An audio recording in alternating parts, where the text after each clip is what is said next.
Ooh, so good to be here again. What's up? How you doing? Hope you're fine. As usual, I'm always concerned about your wellness. Your sanity is my number one concern before we go into whatever it is that we're gonna discuss about. Hope you're good. Please be good wherever you are, whatever you're doing. Just please be good. You're welcome to Hope Alive Therapy. What do we do here? We give psychological solutions to psychological issues in the society. And guess what? This is the month of May, and we've been saying or discussing a lot around relationship issues. Don't worry. A lot of people have been asking me, when are you going to talk about family? I'm going to talk about family. But we are in a society where you just have to do things by protocol, by so many things that will be surrounding. So just chill wherever you are. Chill and wait till we get to the stage where we was chilling here, was bumping here.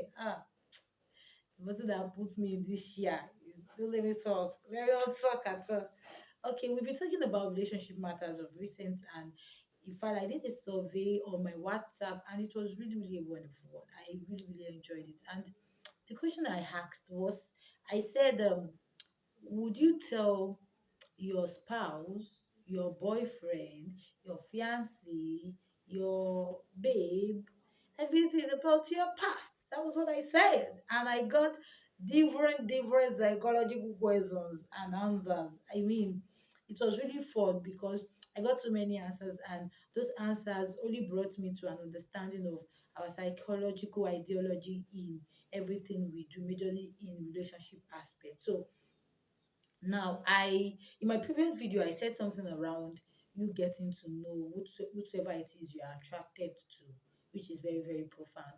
And in the place of knowing is where knowledge lies.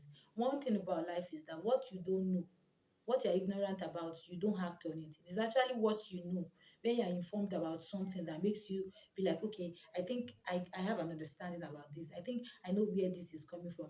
Many a times people don't know that a lot of behaviors, a lot of attitudes is coming from the experiences of their spouses. They don't know.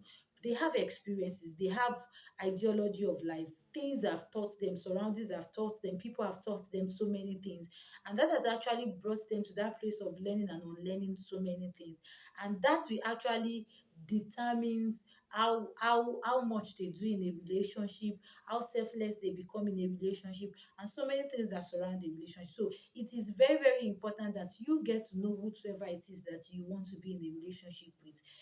All those kissing, hugging, and things like that, they are not for early things. So when I see people saying, is it right to kiss your spouse on a first date? I like first date where you're supposed to be asking the person questions, like raw questions, like what's up, who are you, tell me about yourself, how do you grow up, and so many things around those things. And the next thing you are thinking is a kiss on a first date. Oh, excuse me, try the next door and probably maybe you do it better. I was actually talking to a client of recent, and we discussed so many things. Now he actually separated with his wife, and the wife has been doing so many silly things that seems to be very funny to mankind. Psychologically it shows that the wife intentionally want to do those things. So I made him realize that these are things literally that the lady was just doing on a low key, but you never took note of it. Why? Because you were just so concerned about those emotional areas of you guys that you didn't even take note of those things. When you get married to a choleric, there's a way a choleric would have been doing some things literally in the courtship, or probably the place of getting to know that person as a friend, that you would have been, okay, this is this person's strength, this is this person's weakness, these are things that this person needs to let go, that you literally need to sit down and talk about. But because you're just so carried away, probably maybe the lady or the guy is your spec, handsomeness spec, money spec, so you don't even take note of other things, just like what I said in my previous video about cues. So getting to know your spouse is asking questions. Getting to know your spouse is being observant. Getting to know your spouse is being sensitive about things, asking questions, and You know, why is this why? You don't make assumptions. You don't be like, okay, this thing is this, that thing is that. You ask questions. And in the place of asking questions, don't forget to negotiate. Don't forget to build friendship. That's why they say friendship is very, very important. Assuming your spouse, I've seen people that say, I can never marry my friend. Well, marry a stranger, you will get the result of marrying a stranger. That's it. Because when you get to really know someone and you guys talk, there are literally issues that both of you will sort out. It is in the place of sorting out issue you get to know whether, have you ever been on a table where you guys are ironing tough issues out, like tough ones, and you're like, don't tell me that, and the person, you two don't tell me that too, and I know you guys just broke down, just like, okay, that's not how it's supposed to be.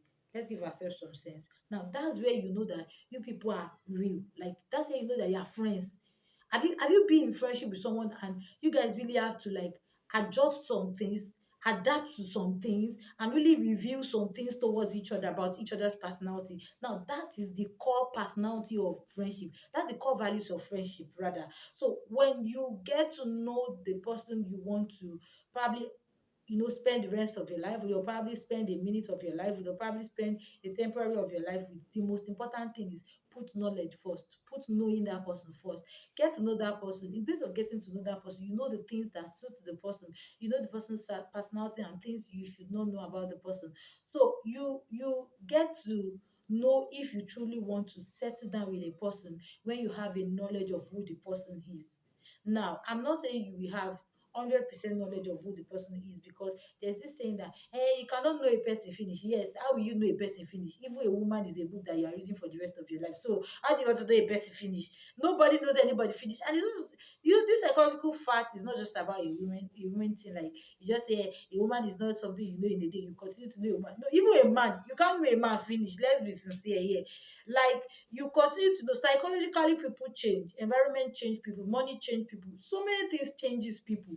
So you cannot assume you know a lot of things about people until you continue to live every day with the mindset of observing them to know more about them. But the little you tend to know about them, in the place of getting to know them, we actually give you a clue of what you can imagine them to become in some years to come, or what you see them, or what God has told you about them that they become in some years to come. So it's more or less like you already knowing somebody is an introvert. You already have a clue that this person is an introvert. So you doing too much will not freak you, because you know this person is an introvert. Or you having a clue that this person is an extrovert and you know he's an extrovert, and you're inviting the person on a date. He will now sit down on a couch and be eating. No adventure, nothing, nothing. You're just killing the vibes of that person, I'm telling you. Because you knowing the person is an extrovert will give you a clue that this person will love you taking them out.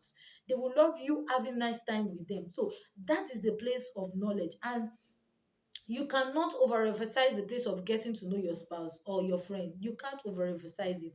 So you need to really, really take that time out to know that person.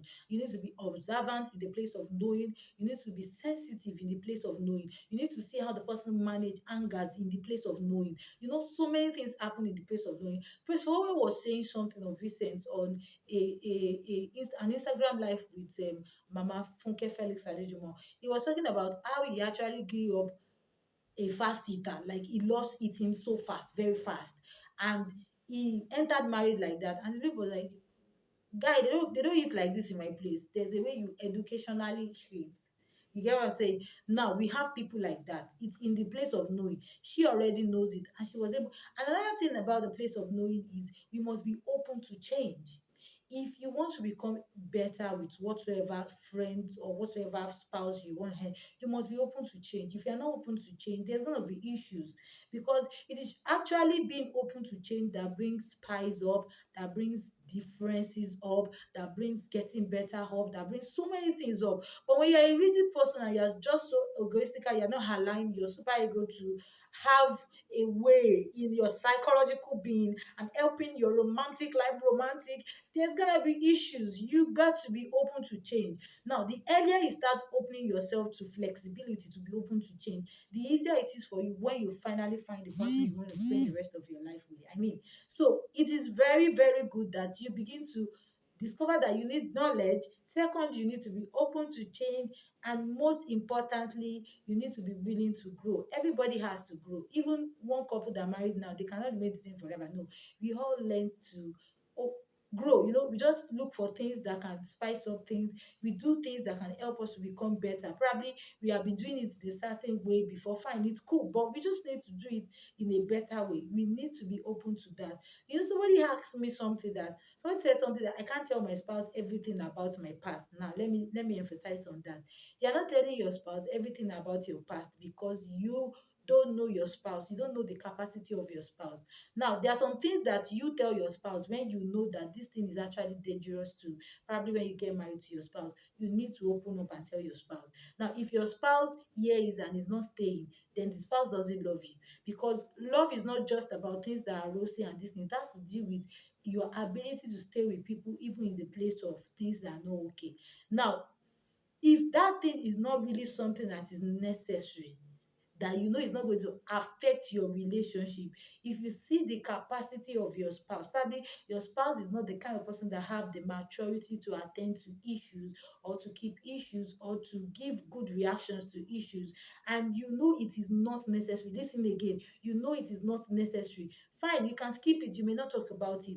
But if it is necessary, I beseech you therefore, brethren, according to King James Version, open your mouth and discuss everything that seems to be necessary to your spouse, because in this way it will help you to avoid unseen danger, unseen issues, unseen conflicts in your relationship. So the best thing is opening up to your spouse. Tell your spouse everything that your spouse needs to know, because it will psychologically prepare your spouse for what he or she wants to get ready or get bond with for the rest of his life or for the rest of her life. So inability to really tell them and catching them unaware in future, in marriage or so many things, can really damage a lot of things. In fact, it will actually affect the place of trust in such relationship. It will so affect it. So the earlier you start accepting yourself for who you are, asking questions, opening up about your past, the easier it is for you people to have a ride and die relationship. I don't know if you have any questions. Don't how do I put, don't be shy to slide into our DM or our social media handles on your screen. You can see them on the screen. Don't be shy to talk to us about them. Ask us those questions. Be willing to answer you. And in case you are having any marital issues or relationship issues, be free to contact us, because we are professionals who will surely be there for you and will be there with you. And don't forget to subscribe to my YouTube channel. Don't forget to invite a friend to subscribe, and don't forget to give us thumbs up. You can drop how you feel, probably your question, on our comment section, where we'll be willing to give you attention. I'll see you guys again.